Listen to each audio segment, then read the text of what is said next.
ସମ୍ମୁଖରେ ବସିଥିବା ସମସ୍ତ ଭକ୍ତ ଭାଇ ଭଉଣୀମାନେ କୁନି କୁନି ପିଲା ମୁଁ ନିଜକୁ ପରିଚୟ ଦେଉଛି। ମୁଁ ଶ୍ରୀଯୁକ୍ତ ପ୍ରଭାକର ମଲ୍ଲିକ, ପାଞ୍ଚରାତ୍ର ପ୍ରଚାର ସମିତିର ସମ୍ପାଦକ। ମାନେ ବାବା ସତ୍ୟାନନ୍ଦ ଦାସ ମହାରାଜ ନାହାନ୍ତି, ଆମର ଷ୍ଟେଜରେ ନାହାନ୍ତି।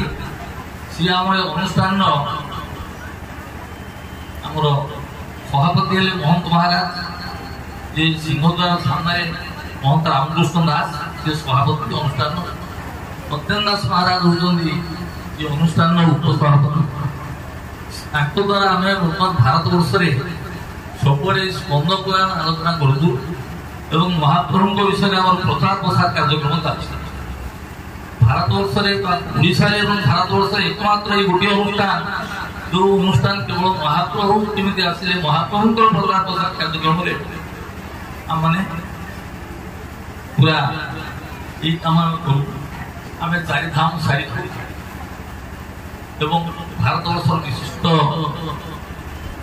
ଜାଗାମାନଙ୍କୁ ଯାଇଛୁ। ଏଠି ଜଗଭାଇ ଅଛନ୍ତି, ଦେବାଇ ଅଛନ୍ତି, ସମସ୍ତେ ଅଛନ୍ତି, ଆମ ସାଙ୍ଗରେ ଯାଆନ୍ତି। ଚାରିଧାମ କରିସାରିଲା ପରେ ଆମେ ନେପାଳ ଗଲୁ। ନେପାଳରେ ଯିବାର ପ୍ରଧାନ କାରଣ ଥିଲା ଯୋଉଟାକି ସେଟା ଗୋଟେ ଗୁପ୍ତ ସେବା କରିବା ଉଚିତ ନୁହଁ।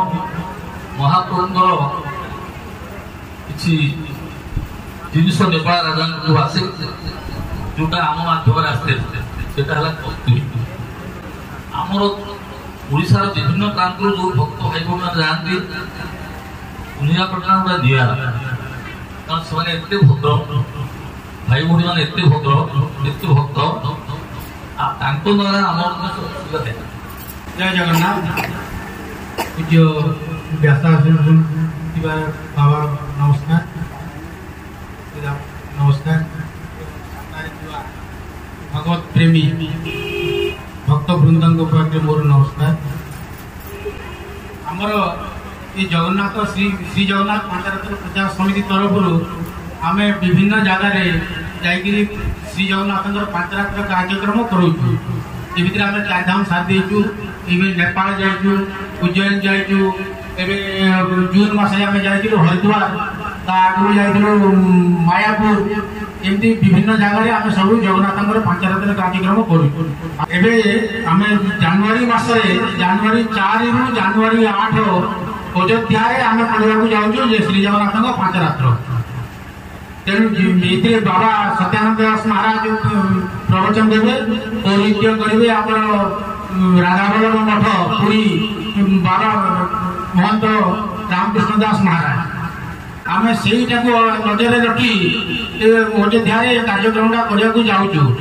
ତେଣୁ ଆପଣମାନେ ଯେଉଁମାନେ ଯିବା ଲାଗି ଇଚ୍ଛୁକ, ସେମାନେ ଆମେ ଗୋଟେ ଦେଇଦେବୁ ଆପଣମାନଙ୍କୁ, କୋଉ ଟ୍ରେନରେ କେମିତି ଯିବେ ଆମେ ତାର ଗୋଟେ ବିବରଣୀ ଦେଇଦେବୁ। ସେ ଅନୁସାରେ ଆପଣମାନେ ଶୀଘ୍ର ଟିକଟ କରିବେ। ଆମର ସେଠି ରହିବା ଖାଇବା ବ୍ୟବସ୍ଥା ଆମେ କରୁଛୁ। ରହିବା ପାଇଁ ରୁମ୍ ଅଛି, ଖାଇବା ପାଇଁ ବ୍ୟବସ୍ଥା କରାହେଇଛି। ଆଉ ଆମେ ଯୋଉଠି ଜାଗା ନେଇଛୁ ସେଟା ମନ୍ଦିରକୁ ଏକଦମ ପାଖ। ଆପଣ ସକାଳୁ ସନ୍ଧ୍ୟା ଦ୍ୱିପହରେ ଯେତେବେଳେ ଚାହିଁବେ ଯାଇକି ଦର୍ଶନ କରିପାରିବେ। ବାବାଜୀ ସତ୍ୟାନନ୍ଦ ଦାସ ମହାରାଜଙ୍କର ଭାଗବତ ସପ୍ତାହ ଅବସରରେ ଆମେ ଜଗନ୍ନାଥ ପାଞ୍ଚରାତ୍ର ପ୍ରଚାର ପରିଷଦର ସମ୍ପାଦକ ପ୍ରଭାକର ମଲ୍ଲିକ, ଯୁଗ୍ମ ସମ୍ପାଦକ ନିରଞ୍ଜନ ଦାସ, ଉପସଭାପତି ବୈକୁଣ୍ଠ ମହାପାତ୍ର, ସଂଗଠନ ସମ୍ପାଦକ ନାରାୟଣ ମହାପାତ୍ର, ଆମେ ତାଙ୍କ ସଭାରେ ଯୋଗ ଦେଇଥିଲୁ, ତାଙ୍କୁ ସମ୍ବର୍ଦ୍ଧିତ କରିଥିଲୁ। ତାପରେ ଯେଉଁ ଆମର ସେଠି ପ୍ରଭାକର ମଲ୍ଲିକ ଆମ ସମ୍ପାଦକ ଆଉ ଯୁଗ୍ମ ସମ୍ପାଦକ ଅଯୋଧ୍ୟା ପ୍ରୋଗ୍ରାମ ବିଷୟରେ ଘୋଷଣା କରିଥିଲେ।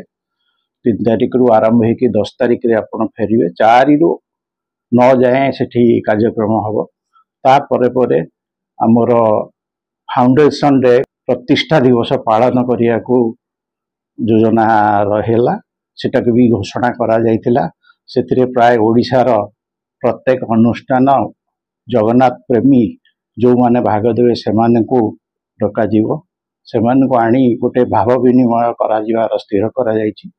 ତେଣୁ ଆସନ୍ତା ଫେବୃଆରୀ 8ରେ ଆମର ସମସ୍ତଙ୍କୁ ଡାକି ମହାପ୍ରଭୁଙ୍କ ଉପରେ ଯାହା କଥାବାର୍ତ୍ତା केमती प्रचार प्रसार कराहब पांच रात्र विभिन्न जगार कराई पारिबो सेई विषय रे आलोचना करा जायको स्थिर होइछि।